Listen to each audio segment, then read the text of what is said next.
नमस्कार। सोच के देखिए, क्या हमारे अंदर कोई ऐसी शक्ति है जिसे हम बिल्कुल भूल चुके हैं? आज हम उसी खोई हुई इंसानी काबिलियत, उसी अंदरूनी शक्ति की तलाश में निकलेंगे। चलिए इस दिलचस्प सफर की शुरुआत करते हैं। जरा सोचिए, अगर ये पता चल जाए कि कल क्या होने वाला है तो जिंदगी थोड़ी आसान नहीं हो जाएगी। हर चुनौती के लिए पहले से तैयार, हर खुशी का स्वागत करने के लिए भी तैयार। लेकिन सवाल यह है कि क्या ये मुमकिन है? चलिए इसका जवाब एक कहानी से ढूंढते हैं। ये कहानी शुरू होती है अंटार्कटिका से, एक ऐसी जगह जहां सिर्फ बर्फ ही बर्फ है। वहां गर्मी के दिनों में एक नन्हा सा पक्षी जन्म लेता है। अब इस नन्हे से जीव ने ना कभी सर्दी देखी है। उसे बिल्कुल नहीं पता कि आने वाला मौसम कितना कितना कठोर हो सकता है।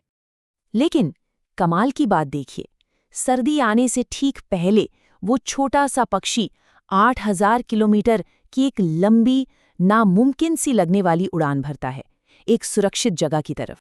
तो सबसे बड़ा सवाल यही उठता है, आखिर उसे पता कैसे चला? कौन बताता है उसे आने वाले खतरे के बारे में?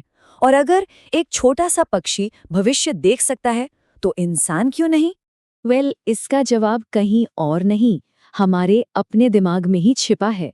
वही दिमाग जो हमारे लिए एक वरदान भी है और कहीं न कहीं एक अभिशाप भी। यहाँ देखिए, दो अलग अलग सच्चाइयाँ।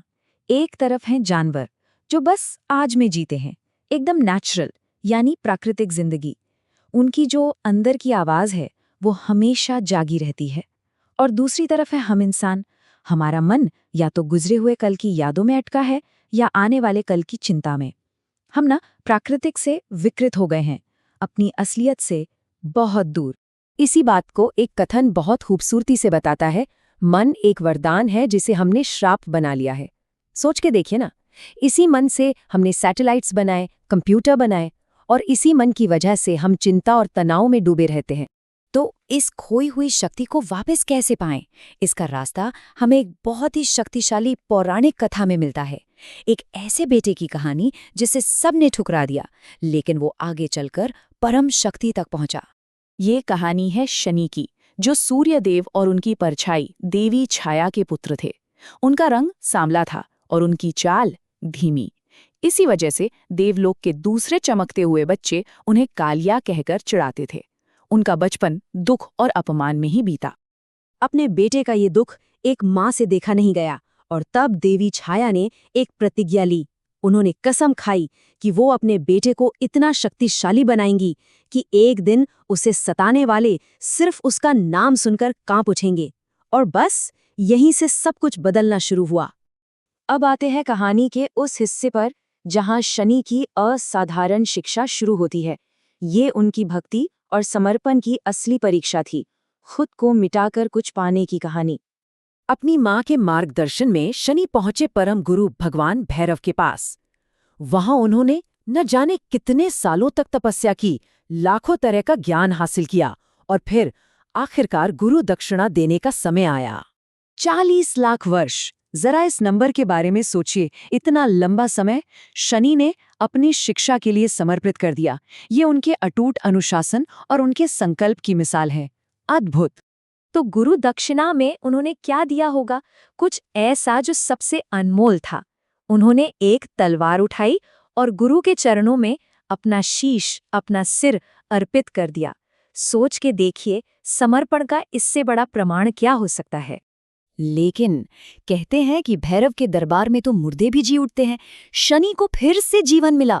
उनके इस त्याग ने उनकी योग्यता को, उनकी भक्ति को हमेशा हमेशा के लिए साबित कर दिया। तो शनि की इस अनोखी कहानी से हम अपनी उस खोई हुई शक्ति के बारे में क्या सीख सकते हैं? देखिए, इसका जवाब छिपा है आत्म अनुशासन में। चलिए देखते हैं कैसे। सबसे जरूरी बात जो समझने की है वो ये कि शनि को शक्ति किसी वरदान से नहीं मिली थी। उन्होंने इसे कमाया था अपने अनुशासन से, अपनी तपस्या से, जिसने उनके भीतर की हर अशुद्धि को साफ कर दिया। असली ताकत हमेशा कमाई जाती है, मिलती नहीं। और अच्छी खबर यह है कि इस रास्ते पर कोई भी चल सकता है। हमें 3 बहुत आसान से कदम बताए गए हैं। पहला, प्रकृति से जुड़ने के लिए सुबह जल्दी उठना।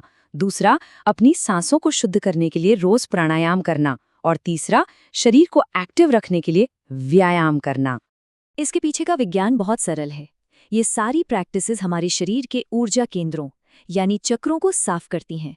और जब सिस्टम साफ होता है ना, तो हमारा जो ऑरा है, आभा मंडल, वो भी शुद्ध हो जाता है। और एक शुद्ध आभा मंडल अपने आप अच्छी चीजों को, समृद्धि को आकर्षित करता है। और यही वो प्रक्रिया है जो हमारी सोई हुई सहज शक्ति को जगा देती है। फिर मन खुद ही संकेत देने लगता है कि आगे क्या होने वाला है। तो आखिर में ये पूरा विश्लेषण हमें एक सवाल के साथ छोड़ जाता है, क्या हम आज इस पल में जी रहे हैं या फिर बीते हुए कल और आने वाले कल का बोझ अपने कंधों पर उठाए घूम रहे हैं? जवाब कहीं बाहर नहीं, हमारे अपने अंदर ही है।